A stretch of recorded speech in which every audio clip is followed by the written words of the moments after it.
Hey guys, what's up? My name is Sean Wayne and today look at pag-usapan natin itong explanation ni PNP Chief Romel Marbil tungkol sa mga tao na gumagamit ng drugs. Pakinggan natin siya mabuti.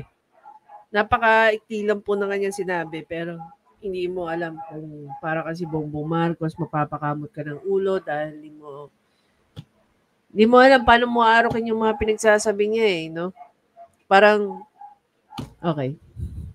Panoorin muna natin din. I-analyze natin yung kanyang mga pinagsasabi.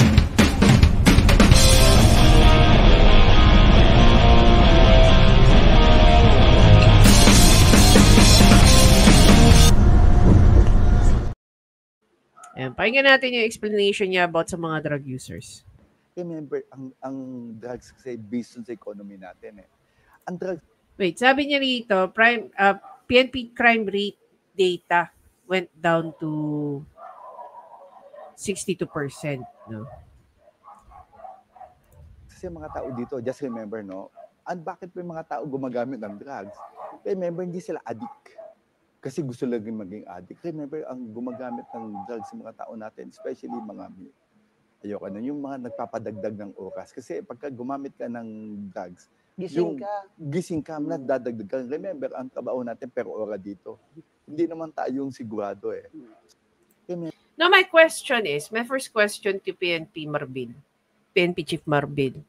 Are you saying na one time lang po ba nagtatrabaho ang mga Pilipino? And I'm not sure if he's referring sa mga kabaro niya dyan sa loob ng PNP o sa lahat po ng mga nagtatrabaho who opt na mag-long hours. Ako, yung sinisweldo ko sa isang buong buwan, dahil sa kaka-overtime, sinisweldo ko lang po siya ng kalahating buwan. When I was still working in a contact center dyan po sa BGC area, no? Back in the early 2000, before I left. I joined one contact center somewhere in BGC. And I've been working long hours. Okay, when I say long hours, if we work 40 hours a week, I work 80 hours a week. Meaning, I don't take off. I work beyond my hours. Normally sa akin, every day I work overtime, minimum of 4 hours, maximum of 6 hours a day. That's how workaholic I was back in my prime. Pero never even once I used drugs to stay awake. Okay? I have friends who are drug users but never, ever join any of their sessions. Hindi ko rin sila nilayuan. No? Hindi ko rin sila nilayuan. It's just that when they go into that, they know na I'm not into it. Hindi ko sasabi yung mga friends ko from the contact center, wala po ako naging kaibigan. No? I honestly have just one friend who've used drugs once right in front of me. And sabi ko, it's a no. It's a big no. I tried cigarettes, I tried liquor, but I will never ever try drugs or anything for that matter. Pero dito sa explanation ni Marbil, parang sinasabi niya, it's okay to take drugs. 'Di ba? Especially if yung excuse mo, isa kang nagtatrabahong Pilipino. Because parang pinaparating dito ni PNP Chief na ang pagtitake po ng drugs ay isang energy booster, gaya nga ng sinabi ni Ma'am Joey sa kanyang post. Marbil is like telling everybody that it's okay to take drugs. And even if you take drugs so that it will help you to keep moving sa pagtatrabaho, it's okay. It's not illegal. 'Di ba? Pakinggan natin ulit si Marbil. Remember, ang drugs kasi based sa economy natin eh. Ang drugs kasi mga tao dito, just remember, no? And bakit may mga tao gumagamit ng drugs? Remember, hindi sila addict. Kasi gusto. So, pagka nagtitrade, okay. Diyan sa part na yan, sa argument ni Marbil, pwede ako mag-agree sa kanya. Not because you take drugs, automatic addict ka na. Paano ka ba nagiging addict? Kung nagiging routinary na sa'yo, repetitive na yung actions mo sa pagtitake ng drugs, hanggang sa hinahanap-hanap mo siya. The word addiction itself means paulit-ulit mo siyang gusto gawin. 'Di ba? So yung one take, maybe I will agree with him. Pero yung explanation ni Marvel dito, pakinggan natin yung susunod niyang sinabi. Gusto lagi maging addict. Remember, ang gumagamit ng drugs sa mga tao natin, especially mga ayoko na, yung mga nagpapadagdag ng oras. Kasi pagka gumamit ka ng drugs, gising ka, nadadagdag ka. Remember, ang trabaho natin per ora dito. Hindi lahat ng trabaho dito ay per ora. So, are you saying, PNP Chief, yung mga halimbawa, alam niyo, paborito yung nira-random drug testing, yung mga drivers na provincial Drivers at saka conductor. Gaano ba karami sa drivers at conductor ang nahuhuli nyo? Almost taon-taon. Kasi hindi sila per ora. Sila ay by commission.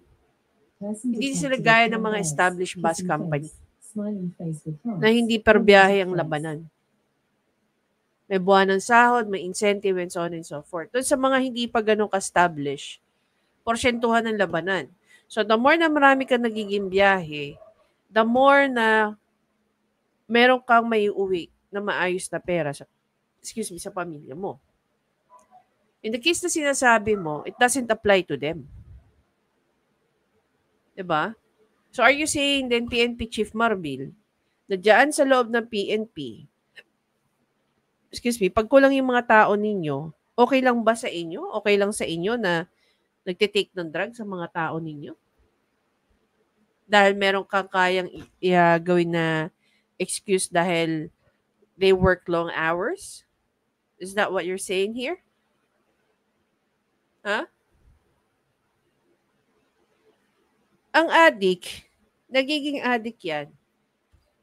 If they start doing it, pag naging dependent na sila sa tinitake nilang mga drugs. Lalo na kung yun ang makakapag-boost sa kanila so that they can continue working. Wala pong exemption yan. You cannot choose to excuse other people, diba? Only because they have an excuse. Kasi kailangan ko kasi ganito, ganyan. So, tataas na yung user ng tataas na yung number of user ng drugs. Bababa yung number of sales ng mga energy booster like Depovitan, Red Bull. Baka nga bumaba pa yung coffee because people, especially those people who work in the contact center, what they do is that they purchase coffee that they can bring sa kanilang floor. And then they're gonna start drinking so that they can stay awake during their night shift. Gawain na yan for a very long time. I just don't know kung sa mundo ba ng contact center, may mga tao nang gumagamit ng drugs so that they can stay awake during the night time. Diba? Ganito ka-stupid ang PNP chief natin. Regardless kung anong trabaho mo, the fact that you've been taking and you become dependent using drugs, you end up being a drug addict. Wag mong gawing excuse na energy booster mo yan so that you can keep up with your job. We can keep up with your long hours. Diba? So, paano na lang kung mga Pilipino, mga kabataan natin, is listening to him, having the same notion, or they will gonna construe him as such. Sabi po kasi ni PNP Chief Marbil, okay lang po yung mag-drugs as long as I'm using it for a greater cause. Para makapagtrabaho po ako ng long hours and so on and so forth. Diba? Don't you think that's very stupid? Diba? So, doon sa mga magulang na mayroong mga batang anak, no? Or kahit of legal age, like 18 and above, Huwag niyo po iparirinig itong mga pinagsasabi ni Marbil. Baka ang pagkakaintindi po ng mga kabataan natin na it's okay to take drugs. Di ba? With the exemption that the reason why you're taking drugs is because you need to keep up with your job, you need to keep up with your timings, and so on and so forth. Kaya tuloy napatanong ako eh. Yung pagiging PNP chief is not what you know, but who you know. This is one of the major problems that we have in the government. Sasabihin pa ni BBM, kukunin niya ang kahit sino basta magaling. Ito ba mukha ba tong magaling? Balita ko, tuta daw to ni Tambaloslos eh. Kaya to naging PNP chief. Anyway guys, again, maraming salamat sa panonood. Please don't forget to subscribe, like, at i-comment nyo na ang inyong thoughts about dito sa mga pinagsasabi ni Marvin. Ang addict ba hindi addict? Dahil lang nagtatrabaho ka at ginagamit mong energy booster ang drugs. What a fucking stupid thought.